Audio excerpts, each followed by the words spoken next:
일본 학교에서는 한국에 한 번이라도 다녀와 봤다면 친구들의 관심을 받기도 하고 모두의 부러움이 되는 대상이 된다고 하는데요. 한류의 파급력은 크지만 옆나라 일본에서는 그 파급력이 가장 큰 것 같네요. 어떤 내용인지 지금부터 만나보시죠. 저는 고등학교 졸업반인 히토미라고 해요. 이미 대학은 합격해두었고 몇 달 뒤 입학만을 기다리고 있어요. 다만 한국에 유학을 다녀온 언니의 영향을 받아 한국어 공부를 열심히 하고 있죠. 대학 진학 후 한국어 공부도 더 많이 하고 결국에 한국에 교환학생이나 어학연수로라도 1년이나 2년 정도 다녀올 계획을 하고 있고, 게다가 이런 분위기는 우리 집에서 응원해주는 분위기예요. 언니는 과거 한국이 지금처럼 뜨겁도록 인기 있지 않을 때에도 한국 대학에 진학해서 거기서 학사를 취득한 뒤 일본로 돌아왔어요. 지금은 일본에서 평범한 회사를 다니지만 언니는 퇴근 후 부업으로 한국과 업무를 많이 해야 하는 회사에 비즈니스 번역을 맡아서 부업으로 하고 있는데, 놀랍게도 부업 수입이 거의 언니의 본업 수입과 맞먹어요. 언니 덕분인지 언니가 익힌 한국어 덕분인지 언니 덕에 가정사정이 더 좋아진 것도 사실이고, 저 역시나 8살 터울 언니에게 한국어를 배우고 한국 문화에 대해서 익히 듣기도 했고, 그래서 우리 가족은 친환적인 분위기가 아주 강하죠. 이런 분위기는 매우 좋다고 생각해요. 50대인인 아버지는 고민이 있대요. 아버지의 친구들은 대부분 한국을 달갑게 생각하지 않는데 아버지는 속으로 한국을 그렇게 미워할 필요가 없다고 생각하고 오히려 좋은 것도 많다고 생각하는데, 함부로 그런 의견을 말하기가 어려워서 회사에서도 곤욕이라고 해요. 어쨌든 우리 집안에서는 한국 관련 이야기를 하는 게 환영받는 분위기이고 제가 한국어 공부를 하는 것도 큰 응원을 받고 있어요. 그만큼 한국어도 꽤나 잘하고 한국에 관심이 많았던 터라 나름대로 아는 것이 많다고 생각했어요. 그래서 학교에서 한국과 관련된 이야기가 나올 때면 자연스럽게 제가 대화를 주도하는 편이었죠. 수업 시간에 한국이 언급되거나 누군가가 한국 드라마나 음악에 대해 이야기하면 저는 마치 기다렸다는 듯 적극적으로 참여했어요. 친구들에게 한국어로 표현할 수 있는 말을 알려주기도 하고 언니에게 들은 한국 문화에 대한 이야기를 들려주기도 했죠. 대부분의 친구들은 흥미로워했고 저에게 자세한 걸 물어보는 경우도 많아서 저는 나름대로 자신감을 가지고 있었어요. 특히 요즘처럼 한국이 주목받는 시대에 한국어를 공부하고 있다는 건 제가 다른 친구들보다 조금은 앞서 있다는 기분도 들게 했어요. 그만큼 한국어를 배운다는 것이 특별하고 유용하다고 느껴졌거든요. 그래서 친구들 사이에서도 제가 한국과 관련된 이야기를 할 때면 자연스럽게 관심을 받게 되었고 그런 분위기를 즐기고 있었던 것도 사실이에요. 하지만 이런 분위기가 모두에게 긍정적으로만 작용하는 건 아니었던 것 같아요. 제가 한국 이야기를 주도할 때 흥미롭게 들어주는 친구들이 대부분이었지만 그렇지 않은 친구도 있었다는 걸 알게 되었어요. 사해라는 친구는 제가 한국 이야기를 할 때마다 미묘하게 불편한 표정을 짓곤 했는데 저는 그걸 크게 신경 쓰지 않았어요. 사해가 왜 저를 그렇게 바라보는지 정확히 알 수는 없었지만 시간이 지나면서 그런 감정이 조금씩 겉으로 드러나기 시작했죠. 그날 그 친구가 던진 말 한마디가 그것을 더 명확하게 보여줬던 것 같아요. 갑자기 사해라는 친구가 저를 보고 한국에 가본 적이 있냐고 물어보는데 저는 솔직히 가본 적은 없고 언니한테 들은 이야기라고 대답했죠. 그런데 그 친구는 기다렸다는 듯이 가보지도 않았으면서 왜 다 아는 척을 하느냐며 자신은 한국에 가본 적이 있어서 저보다 더 잘 안다는 식으로 말했어요. 그 말이 처음에는 그냥 지나갈 수도 있는 대화였을 텐데 어쩐지 기분이 나쁘더라고요. 사실 별것 아닌 유치한 반격이라는 걸 알고 있었어요. 그런데도 그 말에 담긴 태도나 뉘앙스가 저를 신경 쓰이게 했죠.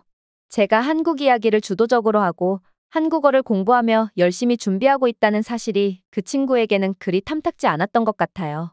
아마도 그 친구는 제가 한국에 가본 적도 없는데도 불구하고 나름대로 한국에 대한 지식도 많고 한국에 대해 열정을 가지고 이야기하는 게 거슬렸던 걸지도 모르겠어요. 그냥 넘어가면 될 말 한마디였을 텐데 그 말에서 느껴지는 깎아내리려는 의도는 단순히 농담이 아니라고 느껴졌죠. 특히 가보지도 않았으면서 무슨 대단한 걸 아는 것처럼 굴지 말라는 그 말투는 정말 듣기 싫었어요. 물론 사해가 저에게 한 말이 쓸데없는 자격지심이라고 생각하고 넘겨야 한다는 걸 알고 있었어요. 그런데도 이상하게 마음 한구석이 무겁고 억울한 감정이 가라앉지 않더라고요. 제가 한국에 대해 진지하게 배우고 열정을 쏟고 있다는 걸 스스로 잘 알고 있었기 때문에 그런 노력을 비웃는 듯한 태도가 더욱 저를 속상하게 만들었어요. 정말로 저는 허세를 부리거나 아는 척을 한 게 아니라 단지 한국에 대해 알고 싶고 배우고 싶은 마음에서 시작한 일이었거든요. 제가 가진 그러한 진심을 무시당했다는 느낌이 들었을 때 사회와의 보이지 않는 벽이 생기는 기분이 들었어요. 이 감정은 생각보다 깊게 자리 잡아서 한동안 제 머릿속을 떠나지 않았어요. 집에 돌아와서 저는 하루 종일 마음속에 남아있던 그 일을 언니에게 털어놨어요. 학교에서 있었던 일과 사회가 했던 말, 그리고 그로 인해 느꼈던 억울함과 분노까지 모두 말했죠. 이야기를 하다 보니 감정이 복받쳐 올라서 눈물이 터져버렸어요. 언니는 제 이야기를 조용히 들어주면서 한마디로 결론을 내렸어요. 그럼 우리 한국에 다녀오자. 그 말을 듣는 순간 깜짝 놀랐어요. 언니는 이미 결심한 듯 주말을 끼워서 휴가를 쓰고 저는 학교에 가족여행 신청서를 제출해서 짧게라도 한국에 다녀오자는 계획을 세웠죠. 한국에 가본 적 없다는 말을 친구들로부터 더 이상 듣지 않도록 하자는 언니의 말이 너무 고마웠고 그 순간 억울함과 분노로 뒤엉켰던 제 마음이 조금은 풀리는 것 같았어요. 단순히 한국에 간다는 사실만으로도 위안이 되었고 언니가 저를 위해 나서준다는 점에서 큰 위로를 받았죠. 그렇게 우리는 한국행을 결정했어요. 비록 짧은 일정이지만 언니와 함께 한국을 직접 보고 느끼면서 진짜 한국을 경험할 수 있다는 생각에 설렘이 차오르기 시작했어요. 한국으로 가는 준비는 생각보다 정말 간단했어요.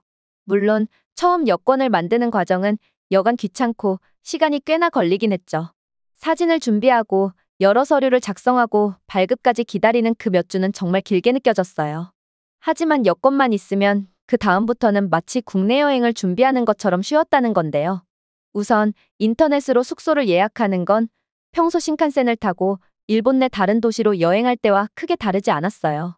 게다가 항공권 예약도 요즘은 간단한 클릭 몇 번으로 끝나는 일이었고 한국행 비행기표는 생각보다 저렴한 가격에 구매할 수 있었다는 거죠. 그리고 한국에 가기 위해 필요한 비자 문제도 없었어요.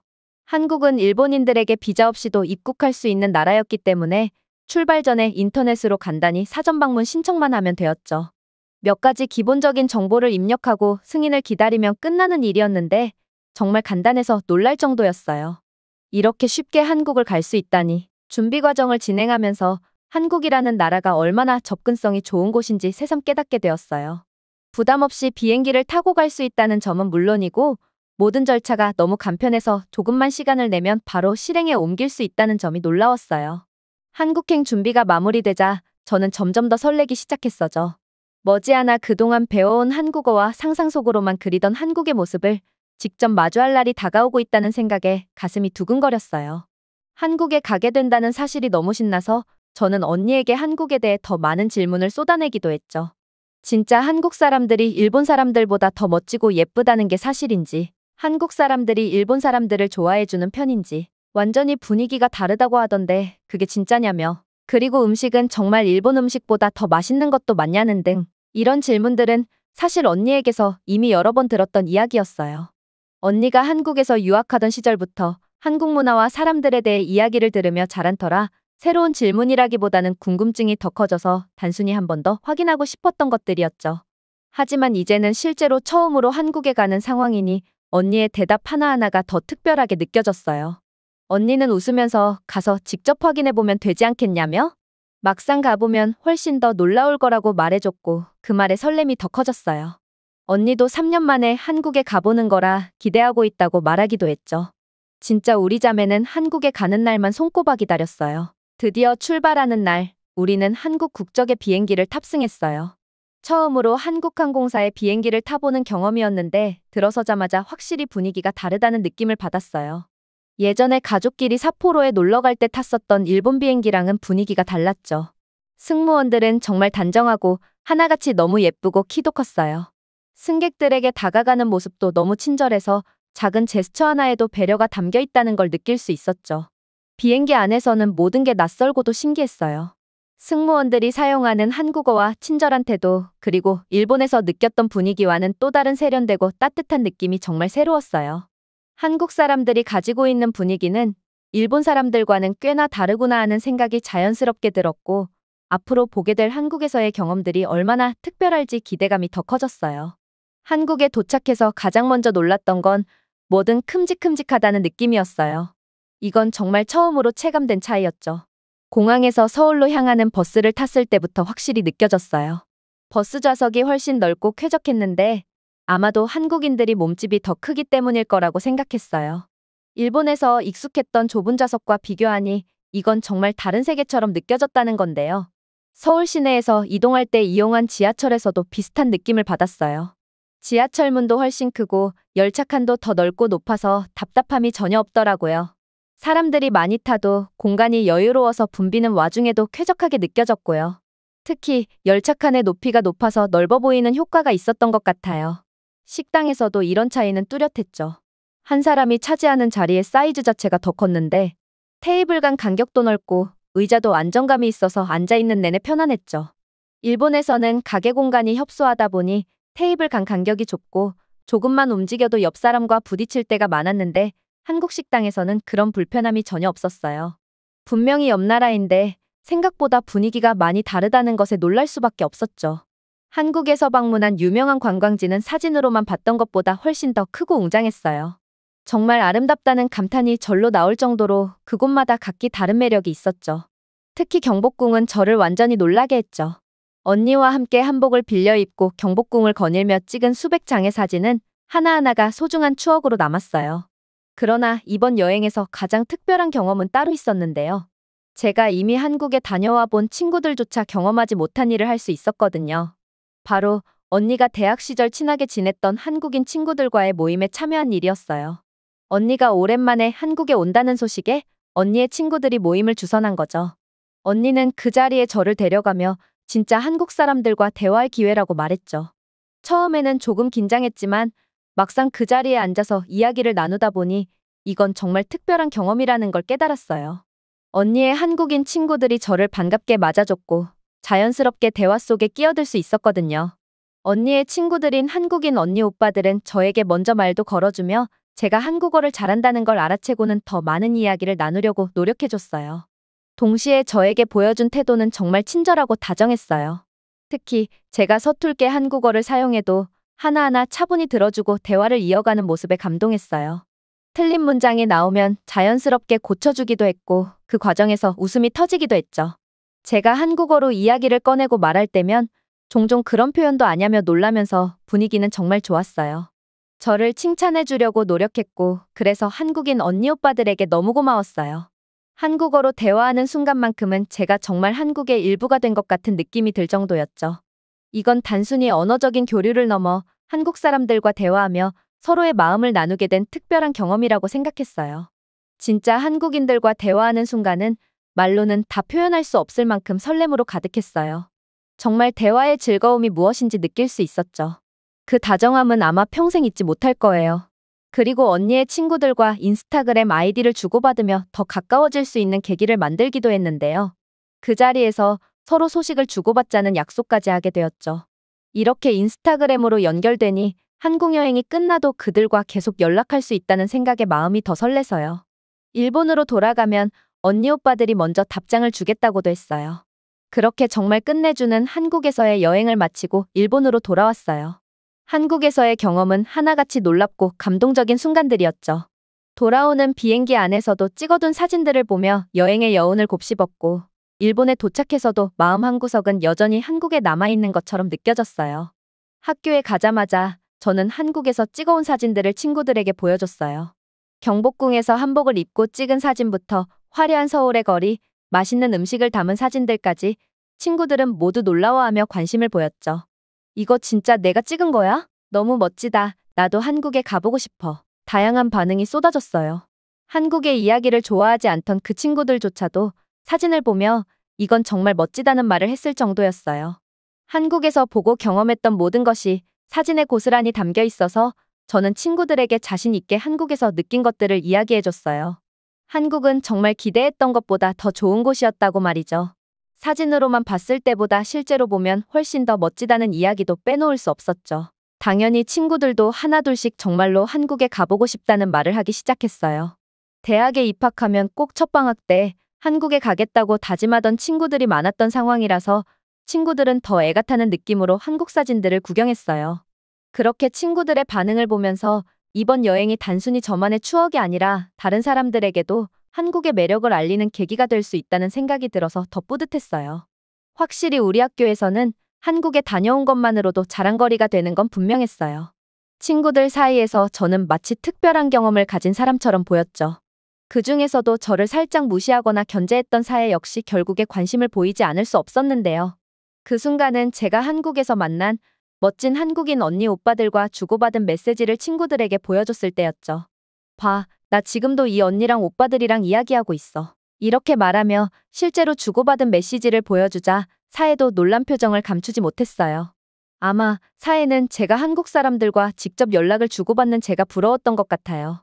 끝까지 도도할 줄 알았던 사회의 반응은 조금 의외이기도 했지만 그런 모습을 보니 속이 시원하기도 했어요. 처음에는 가본 적도 없으면서 왜 아는 척이냐며 나를 무시하던 사회가 이제는 내가 경험한 한국과 한국인들에게 관심을 보이고 있었으니까요. 이 일을 통해 느낀 건 한국에 다녀온 것이 단순한 여행을 넘어 저를 조금 더 특별하게 만들어줬다는 점이에요.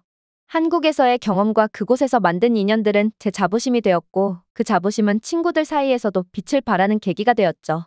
이렇게 한국에서 가졌던 좋은 경험들을 바탕으로 이제는 제가 하고자 하는 목표를 위해 더 열심히 노력하려고 해요. 한국어 실력을 더 키우고 언젠가는 한국에서 더 길게 머물러 보는 걸 꿈꾸고 있어요. 언니와는 조금 다른 길을 선택해볼까 하는 생각도 들어요. 언니는 한국에서 학위를 받고 돌아왔지만 저는 아예 한국에 정착해보는 것도 나쁘지 않다고 생각하고 있어요. 언니는 가끔 자기가 조금만 더 늦게 태어났더라면 한국에 정착해볼 생각을 했을 것 같다면서 그런 이야기를 들을 때마다 제가 느낀 한국의 매력이 단순한 개인적인 감상이 아니라 정말 많은 사람들이 공감할 수 있는 변화라는 걸 실감하게 돼요. 결국 이 모든 건 한국이 점점 더 좋아지고 더 많은 매력을 가진 나라로 변해왔다는 증거겠죠. 그 변화를 직접 체험하고 느낀 저로서는 이런 멋진 나라에서 제 꿈을 키워보는 것도 충분히 도전해볼 가치가 있다고 생각해요. 한국어 실력을 더 쌓고 언젠가는 제가 그토록 꿈꾸는 한국에서의 새로운 삶을 시작할 수 있기를 바라며 지금부터 차근차근 준비해보려고 해요. 오늘의 영상은 여기까지입니다. 그리고 지금 화면에 나오는 영상을 아직 시청하지 않으셨다면 지금 바로 시청해보세요. 재미있는 다음 사연이 기다리고 있습니다. 감사합니다.